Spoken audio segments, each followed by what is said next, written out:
Hello लोगोफोर welcome back to संसार दैमानि another vlog so लोगोफोर दिनै जोंनि बाथौ थानसालि कैलाजुलि बिया बाथौ थानसालियावहाय खुंगासिनो 3 बोसोरारि जथुम्मानि दिनै गेवलां मेल आरोना लोगोफोर मैया फार्स्ट डे मोन ओमफ्राय मैया इदिनो खाम सिफुं बादायनाय मोसानाय हरखाब बिबुंथि बेफोरबादि दङमोन आरो ओमफ्राय मैया डेलिगेट जानानै थांबाय मैया मोनायावनो ओमफ्राय दिनै आरज दङ ओमफ्राय आरजनि उनाव दिनै गेवलां मेल दिनैहाय गाहाय आलासि फैगोन असित सिंहाल बिथां सारा फैगोन लोगोसे फैला जे बरगयारि सारा फैगासिनो दङ दिनै बिथाङानो बे बाथौ धोरोमनि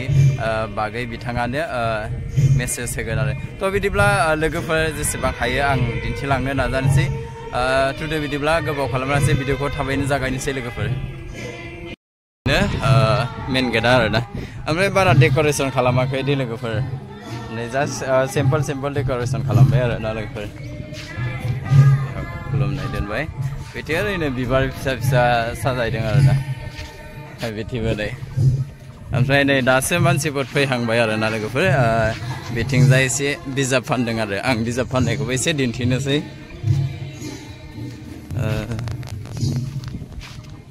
बाथौ थान्दै बिजाब फानदों आरो नै बिथिंजाय बिथां आयंआनो बिदि फिरफिलाबो दङ आरोना लोगोफोर सोरनोबा नांगौबा लांनो हागोन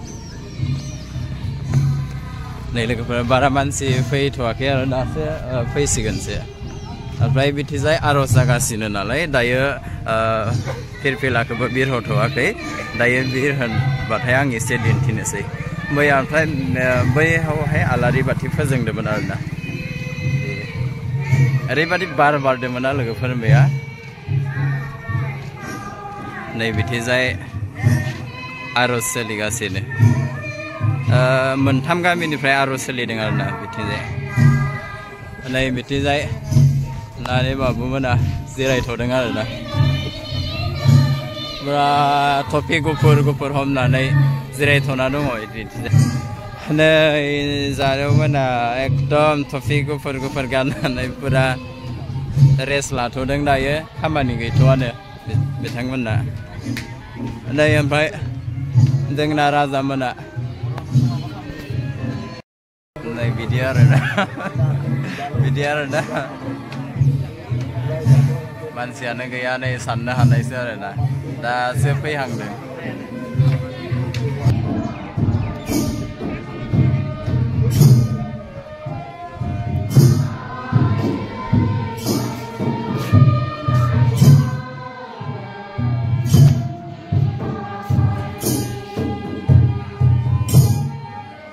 बिथिंजाय मेडाम जि मोना पुरा बिराद गोसो होदों नै माइबा माइबि फरायगासिनो प्रग्राम नायदोंनो नै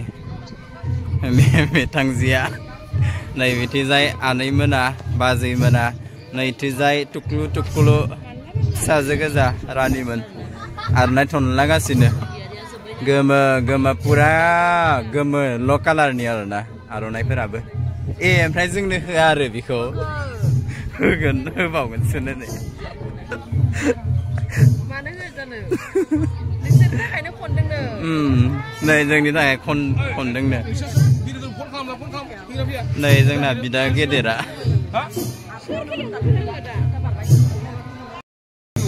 नै बेयो VIP रुम आरोना लोगोफोर आलासि फैबा बिथां फैला सारमोनहा बेयावनो जिरायगोन आरोना आं बेखौबो एसे दिन्थिना होनोसै लोगोफोरनि ओमफ्राय फैला सारमोना बेयावनो जिरायगोन आरोखि दायो ओमफ्राय बियो जाहैबाय लोगोफोर डाइनिं हल आरोना बिथां आलासिफोरा फैबाथाय फैला सारमोना फैबा बेयावनो ओंखाम आरि जागोन आरोना नै बिथांजोआ आनै नै आबौ बियो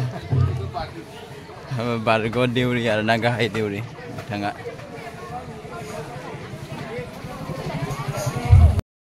लोगोफोर आङो बावदोंमोन आरोना सरमिला दैमारिबो फैगोननो बोराइ बाथौनि महिमानि एक्ट्रिस बियो बिथाङाबो बाथौ धोरोमनि बागै एसे बिबुंथि लानो फैगोन आरो दिनै नुनो मोनगोन आङो जाखिनि हायो दिन्थिलांनो नाजानोसै लोगोफोर अब्ला भिडिअखौ जोबजासिम नायदो दे लोगोफोर लोगोफोर फिरफिला बिरहोनो थाखाय थाब थिम जाबाय आरोना बैथिंजाय नै ओमफ्राय बिथिंजाय नै भलन्टियार बिनानावमोना बिथांमोनाबो एसे रेडि जाबाय आरोना दायो लाइनाव थादों नै बेथिंजाय बिनानाव गासिबो बिनानाव सोरबा सोरबा एसे बेटि गोजा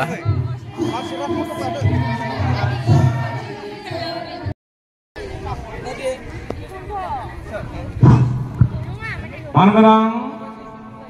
जोंनि दिनै मोनफ्रोमबो गामिनि आफादगिरि नङाब्ला नेहाथारिखौ जों बिरहोनो सानदों बेनिखायनो आर'जाव जिरायनाय गासै साफ्रोमबो बाथौआरि बाथौसा नोंथांमोनखौ नैबे फिरफिला बिलोनि साखाथियाव सिरिबाङै गसंफैनो थाखाय गुरै खावलायहरनाय जाबाय जों गामिनिफोरा लोगोफोर बिथांमोनानो आरोना जों गामिनिफोरा नै बिथांमोनानो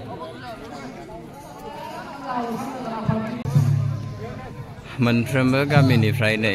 बेवहाय गासैबो रेडि जाजोब्बाय आरो आर'नाइ बावनो थाखाय आर'नाइ लाखाजोब्बाय आखायाव बिथां माइनाव आइजोमोना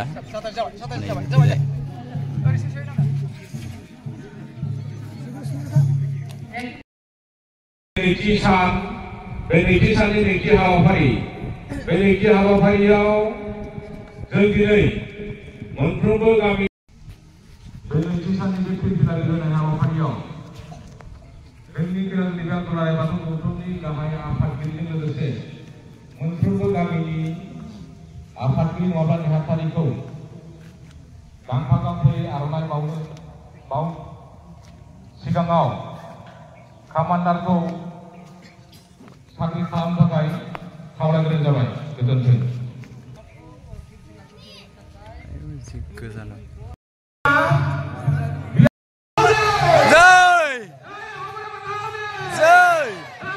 नै लोगोफोर बिथां आफादगिरिया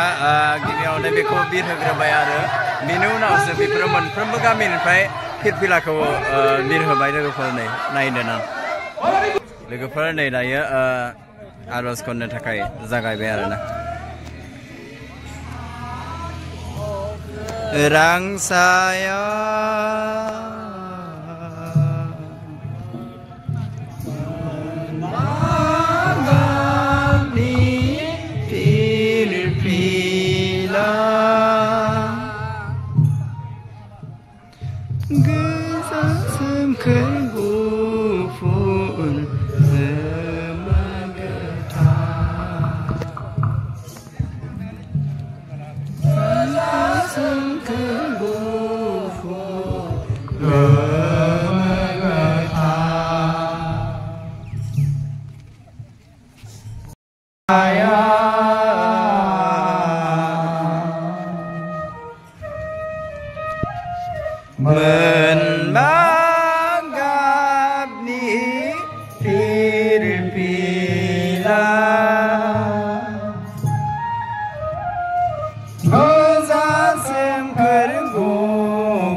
दिनैनि बे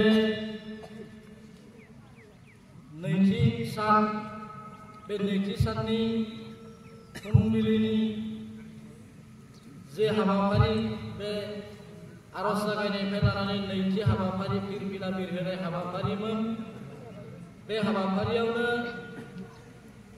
खैलाजुलि बाथौ गौथुमनि गासै दैदेनगिरि लोगोसेयैनो जोंनि बे बियाबनि सिङाव थानाय मोनफ्रोमबो गामिनि आफादगिरि बिथांमोना नेहाथारि बिथांमोना दिनैहाय खुंगा स्निथि 3 बोसोरारि जथुम्मानि बे फिरफिलाखौ गावबागाव गामिनि जि थानसालिनि जि फिरफिलामोन मुं थिनाय बेखौ दायो जोङो बिरहोनाय जाबाय लोगोसेयैनो जोङो दोंसे आरज मेथाइबो जोङो रोजाबबाय दा बे समाव फिरफिलानि सोमोन्दै आङो गोलावै बुंनो सानाखै नै लोगोफोर दायो गोथैसि बावनायनि नुथाय आरोना बियो ओमफ्राय दायो आरज लानो नागिरदों गोथैसिनि आलारि फोजोंथ'वाखै आलारिखौ फोजोंनो नागिरदों आरोना नै बिथां देउरि हान्जाफ्रा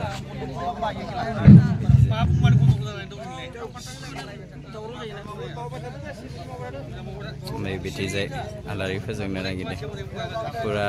देउरि हान्जा गोजा आरोना बिथांमोना नै बिथिजाय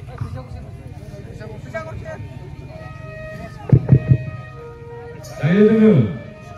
गोथैसि बावनाय हाबाफारियाव मुं होखानाय बायदि बावजेनगिरि सासे आलासि जों मुं होनानै दोनदों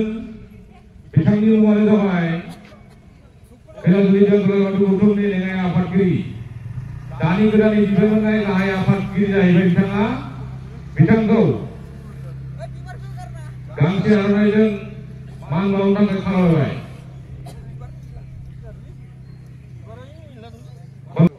मानगोनां आफादगिरि लोगोसेनो नेहाथारि जायो लोगोसेनो जोंनि खैलाजुलि बियाबनि गुबुन गुबुन गामिनिफ्राय नुजाफैनो हानाय आफादगिरिजों लोगोसे नेहाथारि लोगोसेनो जे जोंनि धोरोमखौ साखोन सिखोन लाखिनो हानाय सोरगोआरि जालांनाय मुंख्लं जालांनाय बिथांमोना सोरगोआव आलो गोजोनै जायगा मोनथों बिनि थाखायनो आं गसाइनिसिम गसा गाबबाय लोगोसेयैनो बिथांमोना जेन जोंखौ मोजां नैबे जिहेथु स्निथि 3 बोसोरारि जथुम्माखौ मोजाङै फोजोबलांनो हानायनि बोर सास्रि हरो बेनि थाखायनो आं आफा इसोर बोराइ बाथौनाव निमाहा बिबाय आरो लोगोसेनो आं बेखौनो खावलायनो लुगैबावो जेन बिथांमोना जिउमाया सोरगोआव आलो गोजोन जायगा मोनथों होननानै आं गसाइनाव आरज गाबनानै 1 मिनिट आं रायजो राजा बिथांमोनखौ कनेक्ट खालामबाय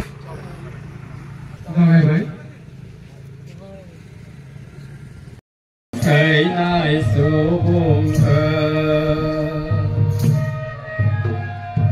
अनसायहरदो दे गसाइ जोंनि रुंसारखौ गोथैसि आरज सोलिगासिनो लोगोफोरनि ओमफ्राय आं बेखौबो एसे दिन्थिबाय नोंथांमोननो गसाइ थैनाय सुबुंखौ अनसायहरदो दे गसाइ जोंनि रुंसारखौ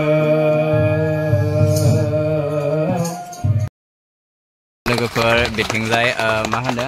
बे खैलाजुलि बियाबखौ गिबि गायसननाय बिथां सारमोनखौहाय नै मान बावदों आरोना लोगोफोर बिनि उनावसो माने मोसानाय बादायलायनाय खाम सिफुं बादायलायनाय आरज मेथाइ बादायलायनाय बेफोरनि बान्थाखौ आफादनिफ्राय गोबां बोसोर बिथाङाबो जोंजोंनो दिनैसिमबो दंफाबाय थायो आरो नैबे खुंगा स्निथि 3 बोसोरारि जथुम्मायाव बिथांखौ बोराय हिसाबै जोङो भरानि दोननाय जादों गुदामनि नेग्रा हिसाबै बिथाङा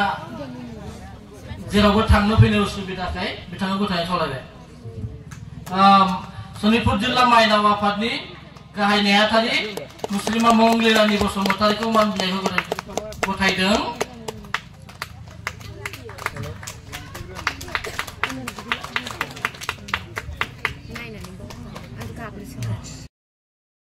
बिथाङानो कैलाजुलि बियाब बाथौनि हारिमु आफादनि गाहाय नेहाथारि बिमल बसुमतारि बिथांखौ मान बिलाइखौ गथायनो खावलायो। बिथाङानो हारिमु लाइमोन आफादनि गिबि गायसन आफादगिरि दायो बिसिमबि बेखेवबाय आरोना जोंनि बे खुंगा स्निथि 3 बोसोरारि जथुमानि बिजाब गांसे दिहुनदों ओमफ्राय बेनिनो नै बिसिमबि बेखेवनाय आं एसे जुम खालामनानै दिन्थिबाय लोगोफोर गासैखौबोथ' दिन्थिनो हाया आं माने जिरायनानैसो दङ आं भिडिअ खेबहैबाय थायासै खाथियाव बेखिनियानो लोगोफोर लोगोफोर बाथौ धोरोमनि मेथाइ मोसानानै सेथि बान्था मोननो हाबाय आरोना आं ओरैबायदि हेपि मानोना नैबे बान्थाखौ मोननायनि थाखाय आरो लोगोसे आंनि चेनेलाबो मनिटाइज जाबाय आरो बेनिखायनो ओरैबायदि खुसि आङो नै बिथिजाय देउरि आसारिफोरा आलारि बाथि फोजोंनो नागिरदों आरोना बेनि सिगाङावनो लोगोफोर जोंना फैला सारा मोनफैबाय जेल फैफादों नै सारमोनजों फैफादों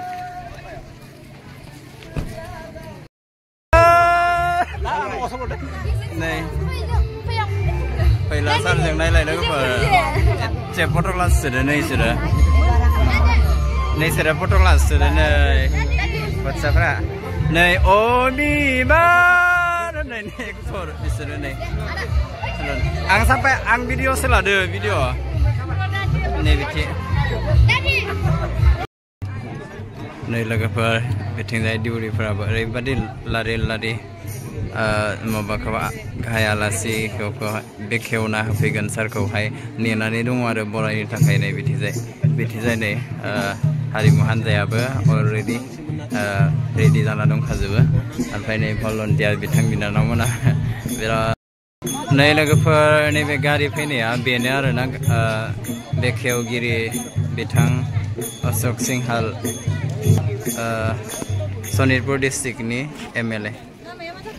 बिथाङा बिथांमोना मोनफैबाय नै लोगोफोर नैबे गारि एसे नुहरदोंना बिथांमोनानो आरो welcome Ashok Singhal long live Ashok Singhal long live Ashok Singhal jiu lao thang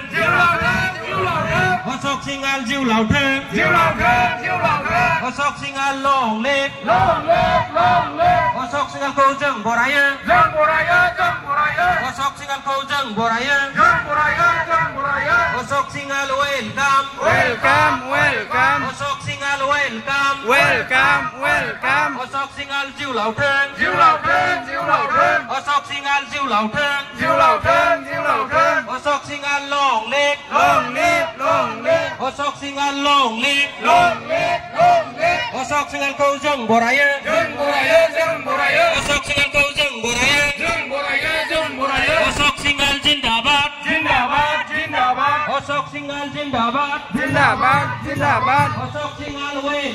welcome Ashok Singhal long live Ashok Singhal jiu lao thang Ashok Singhal jindabad Ashok Singhal jindabad dâng bồ raya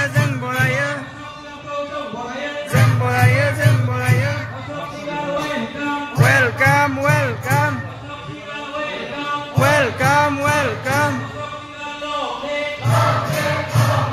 नै लोगोफोर दायो असित सिंहाल बिथां सारा जोंनि बर'नि गुबै बाथौ धोरोमखौहाय खुलुमनो मन्दिर सिङाव हाबलांदों आरोना लोगोफोर स' आं बेखौ एसे दिन्थिनो नोंथांमोननो नाजाबाय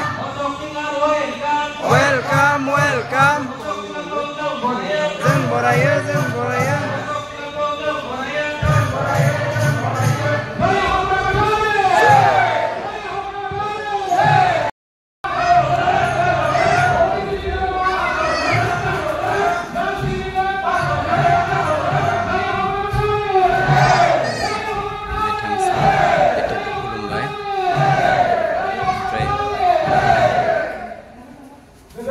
रोजाखौबो बिथिंजाय खुलुमहैदों आरो बिथां सारा बिथिंजाय देउरि आफामोनखौबो खुलुमबाय।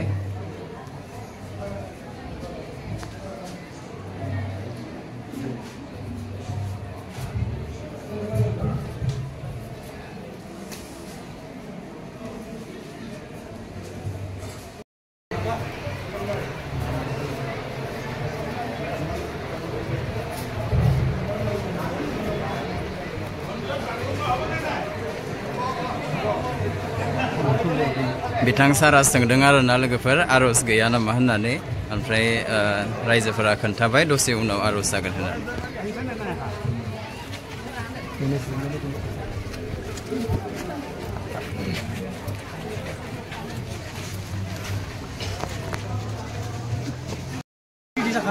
दायो नै बरायनो थाखाय जोंना बिनानावमोना नै रेडि जाबाय गासिबो रेडि जाबाय नै बरायनो थाखाय हाय होनना हो खेबसे नै बिदि गासिबो बिनानावफोरा रेडि जाजोब्बाय आरो नै बिथिंजाय बडिगार्ड सार सानै नै लोगोफोर दायो बरायबाय आरो ना सारखौहाय ओरैबादि माबाजों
बाथौ आर'ज जोङो लानो नागिरदों बेनिखायनो बयखौबो दान्दिसे सम सिखारनानै गासै रायजो राजा जोङो दोंसे आर'ज लागोन बेनिखायनो बयखौबो गसंनानै बे आर'जखौ लानो हेफाजाब होनो थाखाय खावलायबाय আমি এতিয়া এটা আরজ গাম একটু করে সবকে অনুরোধ করব 32 হেক্টর 31 गामिनि बयबो रायजो राजाफोरा मोनफ्रोमबो जायगानि रायजो राजाफोरा दायो आर'ज बयखौबो खावलायदों आर'ज गाबनाय समाव जुता सेन्देलखौ खेवनो थाखाय खावलायदों सारा इसोरखौ गाबज्रिनाय समावहाय सेन्देल जुता गाननानै आर'ज गाब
ইয়াত উপস্থিত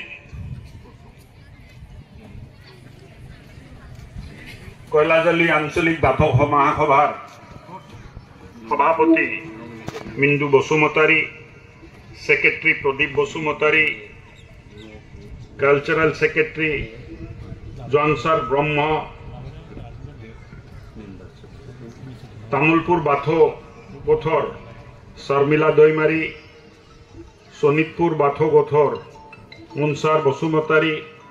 বাক্সাৰ পৰা আহি উপস্থিত হোৱা শিক্ষাগুৰু ডাঙৰীয়া, ঠেলামাৰা অঞ্চলৰ পাহা আলহীসকল, প্ৰদীপ ডাঙৰীয়া, প্ৰদীপ দৈমাৰী ডাঙৰীয়া আৰু नै लोगोफोर सारा दायो बिदाय लासिगोन आरोना नै रायजो राजाफोरखौ दायो सनमान लाबाय नायनाय थांनो रेडि जाबाय बिथांनि बिथां सारा सिनायथि लानायनि थाखाय साबायखर थाबाय आरो बे समाव नुजाथि फैबावनो हादों तामुलपुर जिल्ला दुलाराय बाथौ गौतमनि लोगो नेहाथारि माइनाव आफादनि लोगो नेहाथारि लोगोसेनो बोराइ बाथौ महिमानि फावखुंग्रि मुस्लिमा शर्मिला दैमारी मेडामखौ गावनि सिनायथिखौ लानो थाखाय खावलायनाय जाबाय लोगोसे गांसे आर'नाइजों बरायनो खावलायनाय जाबाय बिथां मेडामा गावनि सिनायथिखौ लानो थाखाय रोजा रोजा साबायखर थाबाय बे समाव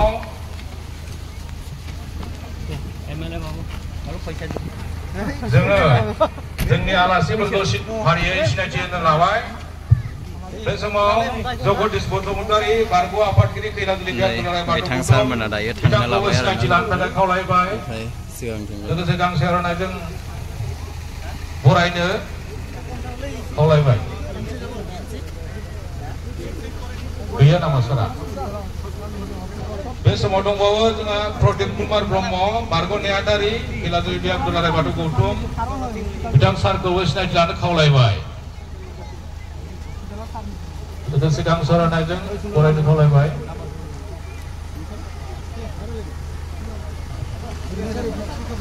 बे समाव दंबावो कैलाजली गुदि बर' थुनलाइ थेंक इउ सार बारग' आफादगिरि लोगोसे दानि बोसोनगिरि ओरैबायदि मोजां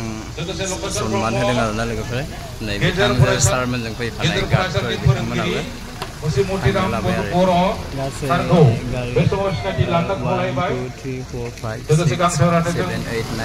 गासै 10 खान गारि फैदों आरोना लोगोफोर बिथां सारजोंहाय बे समाव दंबावो शनितपुर जिल्ला दुलाराय बाथौ गौतमनि बारग' आफादगिरि मुस्लिम नबिन नारखोदाव बसुमतारी बिथांखौबो सिनायथि लानो थाखाय खावलायबाय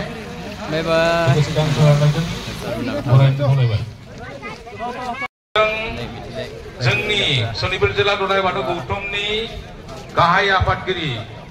मुस्रि गेवलां प्रदीप चन्द्र बर' सारखौ गावनि सिनायथिखौ लानो थाखाय खावलायबाय नै लोगोफोर दायो फैला सारा थांसिगोन ओमफ्राय नै ओरैबायदि रायजो राजाफ्रा लोब लोब फैदों आरोना नै सारा थांनो थाखाय रेडि जाबाय आरोना नै केन्डेल आदा मोनबोदों एथि पुरा फट' लाखावसोदो लोगोफोर नै जे फट' लाखावसोदो बयबो रायजो राजाफोरा बिराद मोजां मोनदों बिथाङा बिराद मोजां बेसेन गोसा बिबुंथि होलांबाय बिथांखौ बयबो मोजां मोनदों नै बिथिंजाय मोसानाय खालामफिनदों बिथां सारमोना थांबाय लोगोफोर ओमफ्राय नै रायजो दायो मोसानो नागिरबाय नै लोगोफोर बिथिंजाय बाथौ फानदों आरो ओमफ्राय गारिफोरावहाय साबिफोरावहाय आलाय जाग्रा बिदि बाथौनि माबा फानदों आरोना ओमफ्राय बिजाब फानदों आरज बिजाब ओमफ्राय सिजौ दंफां बानायनाय ओरैबायदि मोजां मोजां फानदों नै आं सिगां लाखांनायखाय लायासै फौजि बिथांमोना नै बिराद गोबावनि उनाव लोगो मोनदों बिथांमोनखौ नुस्रायाखै आरो नोंसोरखौ